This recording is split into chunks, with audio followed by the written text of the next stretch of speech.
What's up guys, Penguin Overlord here, and welcome back to Ghost Recon Breakpoint.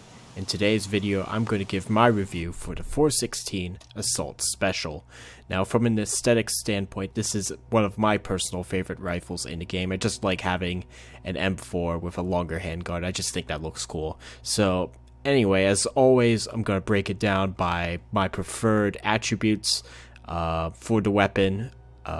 Usually with the previous Breakpoint weapon reviews, it's been a signature ability, but this will be the first weapon review where I'll actually go over what stats I prefer to have on these weapons if I am playing the loot version of Ghost Recon Breakpoint. Obviously, when March 24th comes around, we'll have the option of immersive mode, and we won't have to worry about tiered loot anymore. But until then, I'm going to cover my preferred tiered loot stats that I have on the weapon.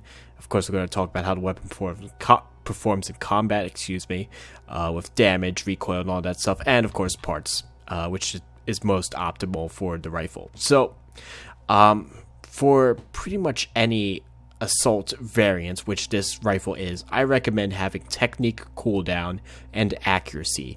Accuracy is going to help you control the recoil of the gun much easier, at least with horizontal recoil, which is harder to anticipate for than vertical recoil. And that's the thing about this gun. It doesn't recoil as bad as some of the other assault variants in the game, such as the AK-47 Assault. That gun has a lot of heavy recoil, and it's really harder to control than this gun. So, even though it's an assault variant, it's not too terribly bad. Just hold down your mouse a little bit and fire in short bursts. This is actually one reason why I use this gun in burst mode actually quite frequently, because it's actually very controllable in burst mode. And it does a fair amount of damage too. I can usually get, on unalerted sentinel enemies, I can usually get a kill in one burst. Sometimes it takes two if they are alerted, but it does a fair amount of damage. You just gotta basically use the burst mode if you're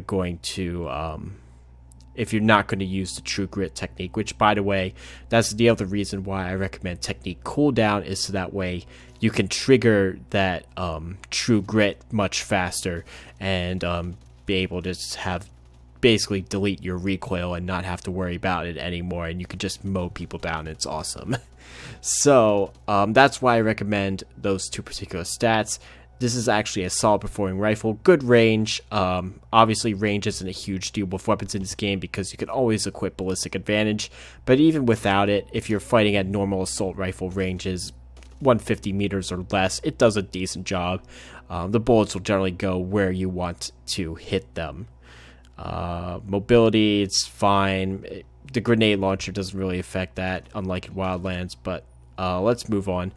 As for the standard parts, I generally like using a standard magazine. 30 rounds is fine for me. You can use 50, just know that you're going to have more recoil, vertical recoil, and I really don't like that on an assault variant, since you already have to deal with so much vertical recoil. A longer reload speed is not a good thing.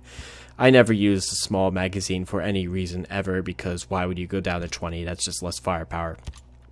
I've talked about this in my other assault rifle setup video, but it's pretty much unchanged. I prefer the compensator for pretty much everything. Even though it doesn't make a huge difference which muzzle you run, the compensator seems to be just a tiny bit more effective at controlling recoil. Just a tiny bit. It doesn't make a huge difference. Now, with most of the assault variants, you cannot put a suppressor on it. The only one that you can put a suppressor on is the Mark 14 Assault. My take on this, I know a lot of people want to be able to put a suppressor on their assault variants, and I'm not saying I'm not opposed to that option being in the game, but honestly, I very rarely use suppressors on assault rifles unless I'm doing something very specific with them, or maybe in the immersive mode coming up when I'm going to have much more challenging settings installed. Maybe then I'll use suppressors on assault rifles, but generally I'm running a semi-auto sniper rifle. I don't have it equipped, but I've usually run the G28 Scout. I usually run these two weapons together as a kind of mobile I guess, option to take down enemies at distance.